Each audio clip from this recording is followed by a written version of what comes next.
Fala, carequetes e carequetos! Estão preparados para mais uma dose de cultura com o tio Carex? Hoje o Bola de Bilhar traz até vocês uma análise sobre o que faz uma história ser boa.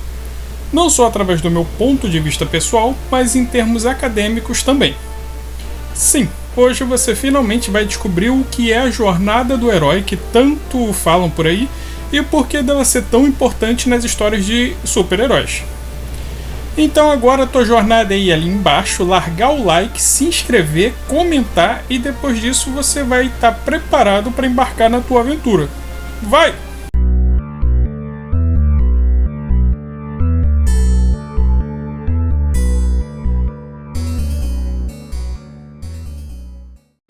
Em seu livro O Herói de Mil Faces de 1949, o professor de literatura Joseph Campbell definiu o que torna boa uma história de heróis. Campbell era um professor de literatura e ele percebeu um padrão nas histórias de heróis, as chamadas epopeias, que foram escritas ao longo dos séculos. Ele viu que, independentemente da época ou da cultura, a maioria delas obedecia uma estrutura básica. O Campbell chamou essa estrutura de monomito e diagnosticou 12 características principais, ou estágios, que comporiam o que ele chamou de a jornada do herói. Injustamente, a sua teoria do monomito e da jornada do herói só passou a ser mundialmente conhecida quando o diretor e roteirista George Lucas assumiu publicamente que toda a obra de Guerra nas Estrelas seguiu os passos descritos por Campbell em O Herói das Mil Faces. E é justamente Star Wars que oferece a melhor forma de visualizar esses passos. E de forma bem resumida, aqui estão eles.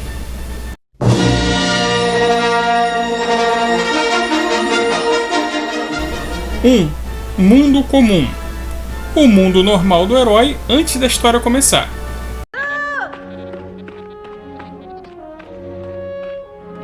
Luke! Se o seu tio conseguir um tradutor, verificar bem se fala bote. 2. O chamado da aventura. Um problema se apresenta ao herói, um desafio ou uma aventura. Você esteve numa nave estelar? Ajude-me, Obi-Wan Kenobi. É minha única esperança. O que é isso? 3. Reticência do herói ou recusa do chamado. O herói recusa ou demora a aceitar o desafio ou aventura, geralmente porque tem medo. Alderan? Não vou, Alderan. Eu tenho que voltar, já é tarde. Eu prefiro deixar como está. Preciso da sua ajuda, Luke. 4. Encontro com mentor ou ajuda sobrenatural. O herói encontra um mentor que o faz aceitar o chamado e o informa e treina para sua aventura. Eu vou com você para Alderan. Não me resta mais nada aqui. Eu quero aprender tudo sobre a força e me tornar um Jedi como meu pai. 5. Cruzamento do primeiro portal. O herói abandona o mundo comum para entrar no mundo especial ou mágico. 6. Provações, aliados e inimigos. O herói enfrenta testes, encontra aliados e enfrenta inimigos de forma que aprende as regras do mundo diferente onde ele está. Agora tá ficando bom. 7. Aproximação da caverna oculta. O herói entra no lugar de maior perigo, o mundo do antagonista.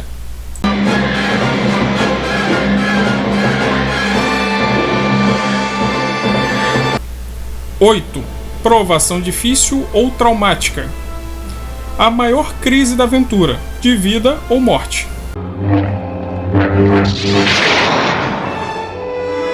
Não! 9. Recompensa. O herói enfrentou a morte, se sobrepôs ao seu medo e agora ganha uma recompensa, também chamado de o Elixir. Você está viva. Quando soubemos de Alderan, tememos o pior. Sem lamentações, comandante. Precisamos usar a informação que está no R2 para o plano de ataque. É a única esperança. 10. O caminho de volta. O herói deve voltar para o mundo comum dele. E aí? Recebeu seu dinheiro e já vai embora, né? É isso aí, é. Tô com umas dívidas antigas penduradas pra pagar. Você vai morrer. Vai? Vai morrer devendo. E ainda vai morrer com o nome no SPC Serasa e no cemitério. 11. Ressurreição do herói. Outro teste no qual o herói enfrenta a morte e deve usar tudo o que foi aprendido até aqui.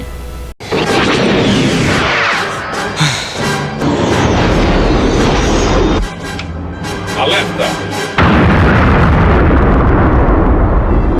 12. Regresso com o Elixir. O herói volta para casa com o Elixir e o usa para ajudar todos no mundo comum.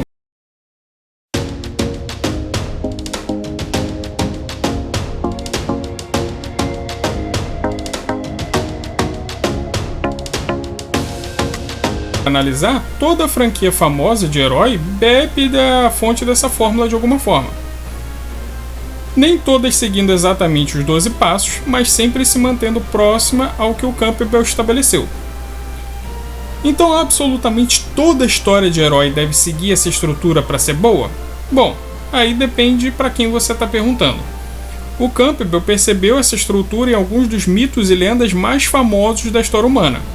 Se você pegar o primeiro livro, entre aspas, já que ele foi escrito num muro, a primeira história da humanidade fala justamente sobre as aventuras de um herói em busca da vida eterna e encaixa certinho em vários desses passos.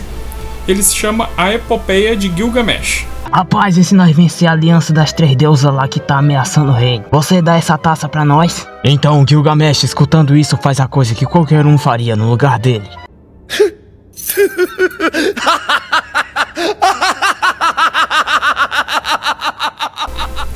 A Guerra de Troia ou contos antigos indianos como Ramayana também seguem essa fórmula.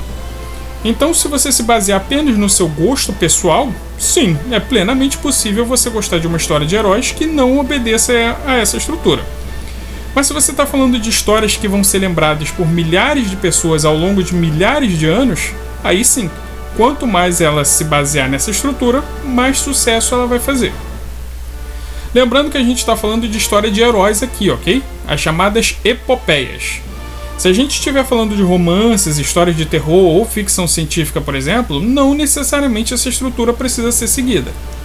Portanto, se você tiver uma obra que misture heroísmo com romance ou ficção científica, ela pode sim se afastar um pouco da jornada do herói. Mas quanto mais ela se afastar, menos heróica ela vai ser. E é claro, quanto mais ela se aproximar, mais ela vai ser uma história heróica. Então isso é o que definiria uma boa história de heróis na questão acadêmica, mais ampla, que agrega todo mundo. Mas obviamente tem sempre aquelas nuances, aqueles temperinhos que agradam o paladar pessoal de cada um de nós. E agora eu vou falar o que pra mim compõe uma boa história, não só de heróis, mas de uma forma geral. Filho da puta! Seu safado! Ah! Aí o caralho, dá um tempo, moro? Porra, como é que tu vai estrupar? E fiquem atentos para as indicações que eu vou dar enquanto eu vou falando, ok? 1. Peso e drama. Bom, isso é algo totalmente pessoal e é natural que vários de vocês discordem. O Careca nunca gostou de histórias muito infantis e coloridas. Já histórias pesadas, sem humor e com uma grande carga dramática sempre me encantaram. E isso desde criancinha. Quem é idoso igual o Calvin vai lembrar das séries japonesas de super-heróis que passavam na TV nos anos 90. E de longe, as minhas preferidas eram as mais pesadas, inclusive o meu tokusatsu preferido de todos os tempos, Kamen Rider Black, tem momentos que são praticamente terror.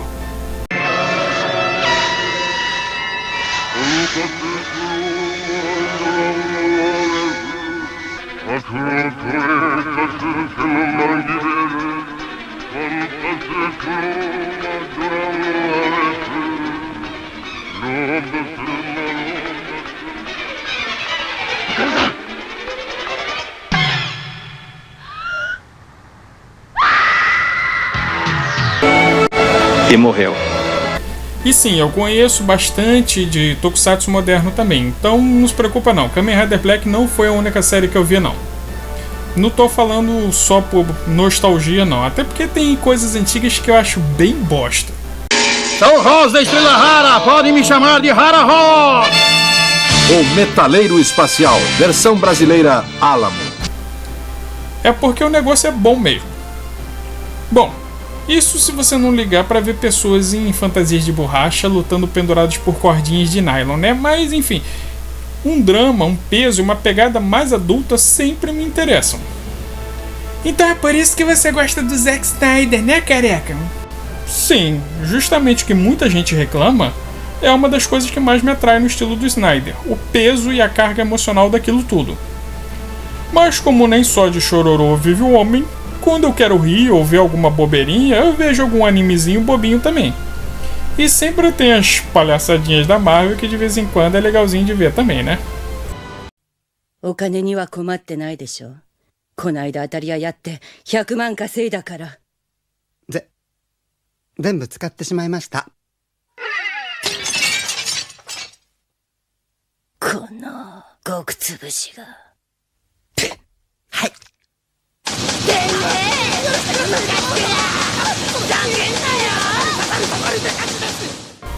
2. Histórias que te fazem pensar.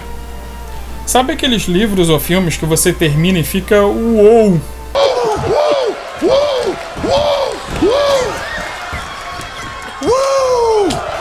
Então quer dizer que o cara tava querendo dizer isso?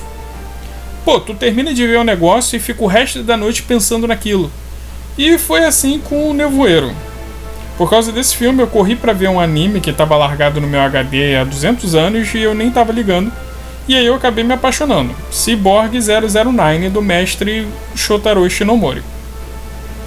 Que além de também ser sério e pesado, sim, é bem sério apesar do traço, ele também levanta várias questões filosóficas ou existenciais.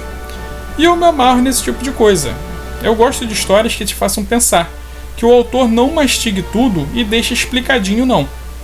Eu gosto de obras que você tem que decifrar o real sentido do que o cara quis dizer. Não à toa, um dos meus filmes favoritos é 2001 Uma Odisseia no Espaço, que se você não olhar na internet pra ver do que se trata, você acaba não entendendo porra nenhuma.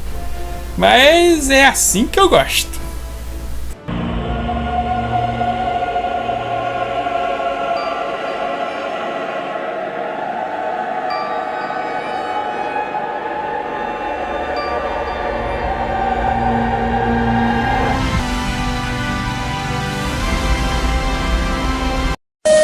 Que porra é essa?